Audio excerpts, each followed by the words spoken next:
Filtros IR parte 7. Vamos ver um exemplo com números utilizando filtros IR. Considere um filtro IR passa-baixas de segunda ordem com frequência de corte em ômega igual a π sobre 5, que é igual a frequência de amostragem sobre 10. Aqui está a estrutura do filtro já com os coeficientes com seus respectivos números.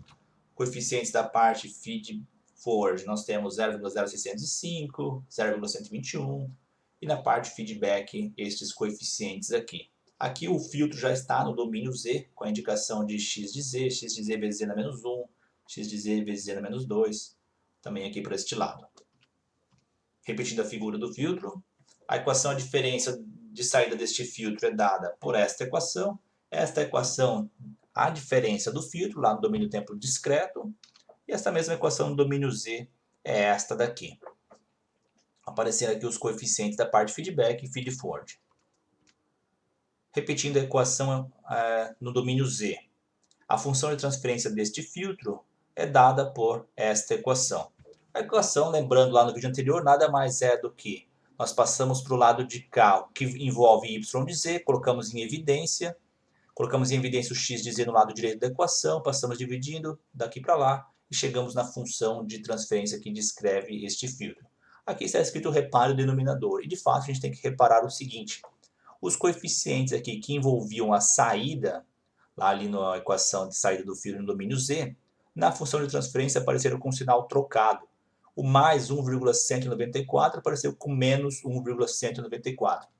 O menos 0,436 apareceu com mais 0,436. De fato, o motivo dessa troca de sinal é porque nós estamos passando para o lado de lá da igualdade e mudou o sinal. E o coeficiente A0 aparece aqui, que é aquele 1 que a gente discutiu também no vídeo anterior. Tendo a função de transferência do filtro, a gente consegue chegar na resposta em frequência. E para isso a gente faz uso ali daquele conceito visto no vídeo anterior. Que nós vamos substituir Z por E na J ômega e vamos chegar na resposta em frequência do filtro. Substituindo Z por E na J ômega, temos esta equação. Uma vez que cosseno de 0 é igual a 1 e seno de 0 é igual a 0, temos que a equação que descreve a resposta em frequência do filtro é essa. É uma função complexa, a gente vê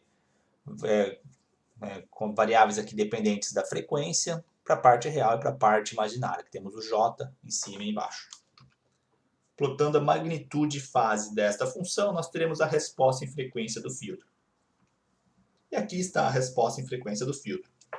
Parte de magnitude, parte de fase. Está plotado junto aqui a resposta em frequência de um filtro FIR passa-baixa com a mesma frequência de corte com 5 taps, apenas para comparação. A resposta em frequência do filtro IR é a linha sólida.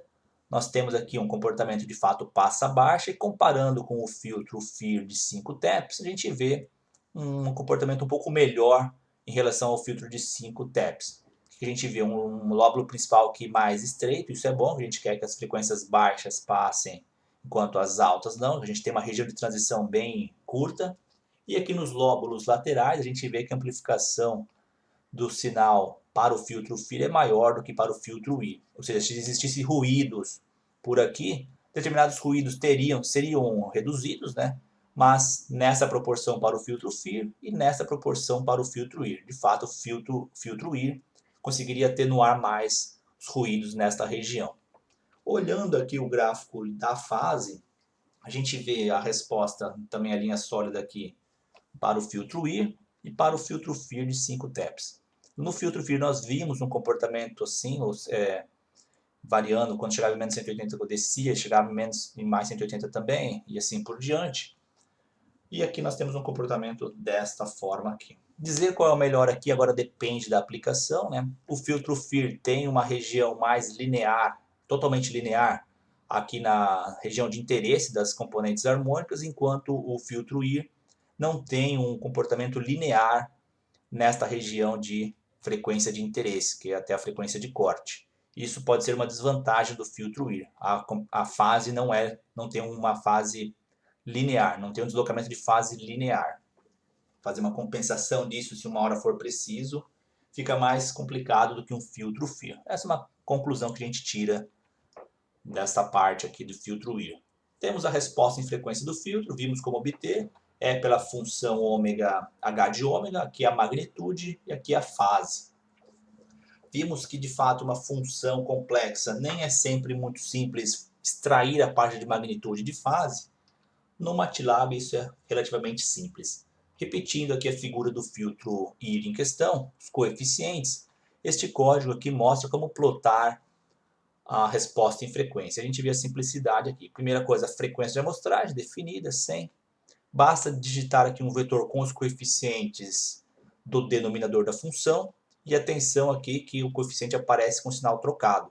De fato, a função de transferência mostrou que deve ser desta forma. Ou seja, o coeficiente 1 que está embutido aqui, 1,194 aparece com menos 1,194 e aqui também. Um vetor para os coeficientes do numerador da função, este coeficiente, este.